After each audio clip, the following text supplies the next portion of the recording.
Algumas pessoas falaram assim, eu queria falar sobre aviões de luxo, mercado de luxo, etc.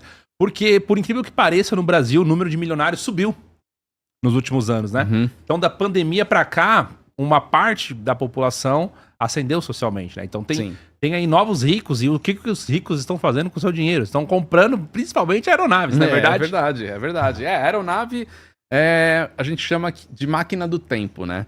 E é um investimento para quem precisa se deslocar rápido. Então, quando a gente está falando de empresários ou cantores, por exemplo, artistas em geral, você estar em vários lugares, vamos dizer, ao mesmo tempo é muito importante. Então, vou dizer, um cantor que faz show pelo Brasil inteiro. Se ele não tiver o próprio avião ou usar o serviço de aviação executiva, ele não vai conseguir atender a demanda de shows que ele tem por aí, né, pelo Brasil.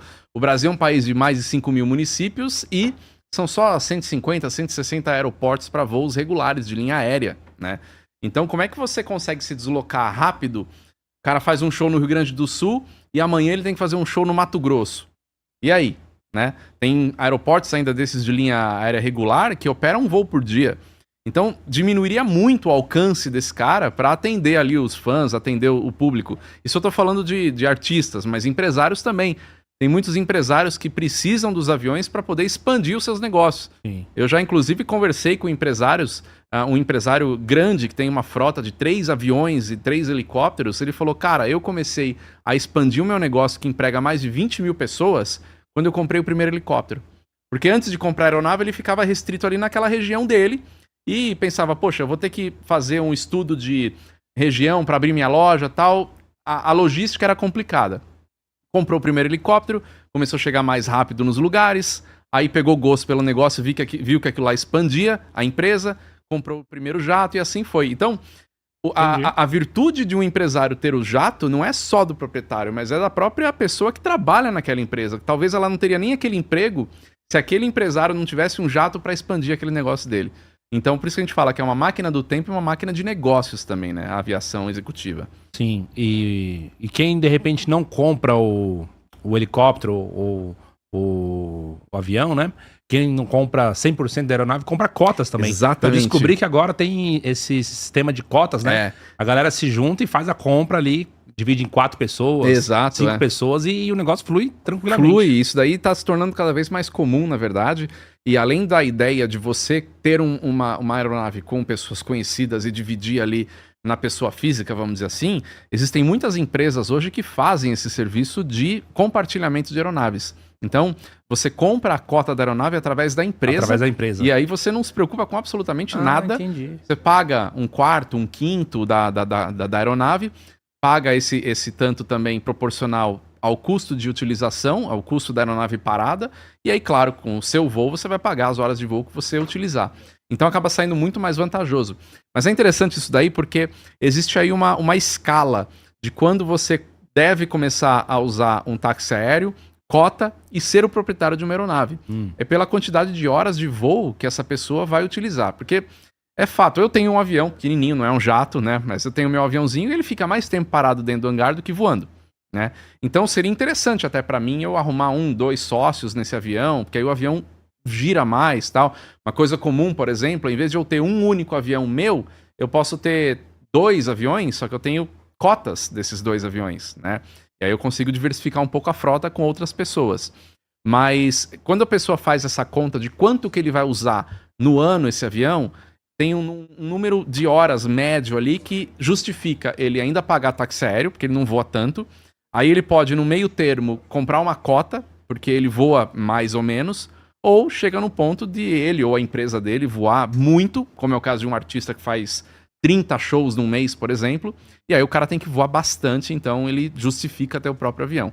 Porque um avião é um investimento. Um avião não é uma coisa, um jato, um helicóptero, não é uma coisa para você comprar e deixar parado no hangar. Um avião desse parado no hangar é dinheiro parado, e é muito dinheiro parado.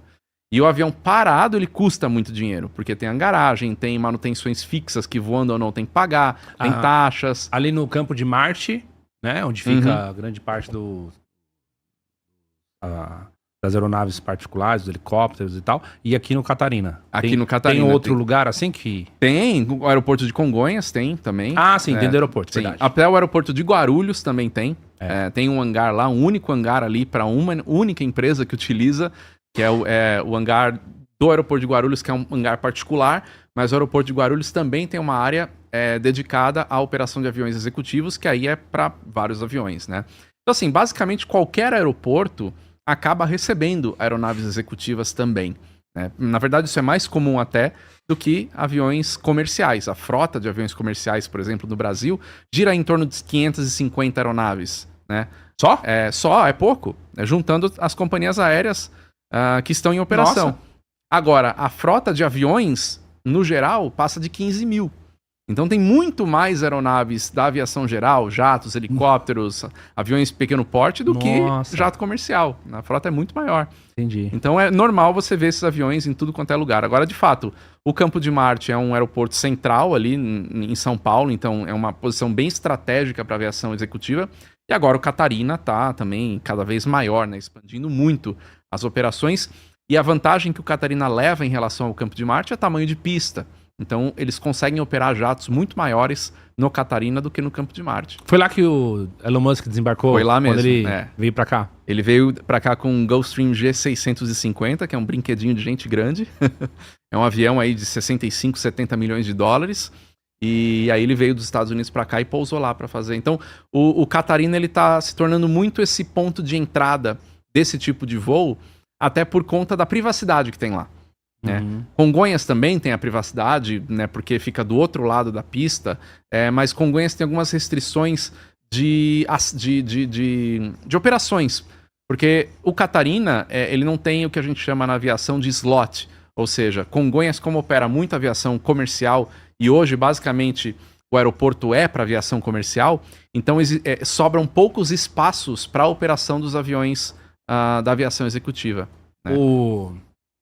O Catarina, pelo que você falou lá, assim, tipo, hoje ele tem... qual que é a dimensão dele, assim, em relação a ser um aeroporto privado, assim? O quanto ele é menor que o de Congonhas?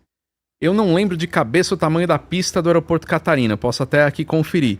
Mas Congonhas tem uma pista de quase 2.000 metros, né? E você confere pra mim aí, só pra gente falar certinho. Mas o Catarina, ele tem uma 2.470 metros do Catarina. Então, assim, a pista do Catarina é maior do que de Congonhas.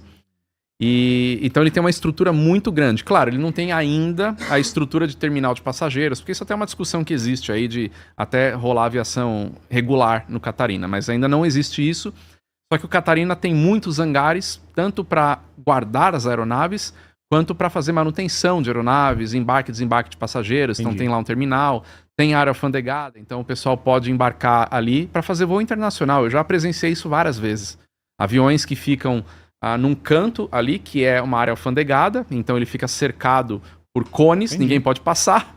Aí quem vai voar nele faz a emigração, né, para sair do país e pega o avião e vai embora. Eu já vi isso várias vezes acontecer. Então tem uma estrutura muito boa e muito demandada por quem tem esse tipo de avião. Por isso que acabou se tornando um modelo e tem muitos aeroportos, muitos empreendimentos também agora querendo fazer algo parecido em outras regiões. E o cara chega lá também, ele sai do jato e entra no helicóptero e vai embora. Exatamente, Isso acontece bastante, porque aí ele não precisa ou pegar um carro. Porque as pessoas podem até falar que é frescura, né? Falar, porque o cara não pode pegar um carro. Eu vou dar um exemplo de uma pessoa que eu tenho muito orgulho de ser meu seguidor e que eu conversei com ele, fiz uma entrevista, tem até no meu canal, e ele falou isso. Não é nada sigiloso, porque tem no meu canal, ele mesmo falou. Que é o Ronaldo, Fenômeno. Falou, cara, quando eu entrevistei ele lá no Catarina, no evento, ele foi de helicóptero. Imagina, num evento de aviação, o Ronaldo chegar de carro. Então assim, para o evento. E ele mesmo falou, cara, eu não consigo pegar um voo da aviação comercial. Imagina o Ronaldo entrar no saguão de Congonhas. Ele para o aeroporto. Isso eu tô dando um exemplo de uma pessoa que eu conheci. Mas é normal isso acontecer. Inclusive teve um caso de uma artista de fora que veio pro Brasil um tempo atrás e ela tava para desembarcar em Guarulhos. E o pessoal de Guarulhos, que tava organizando a operação, não sabia exatamente quem ela era.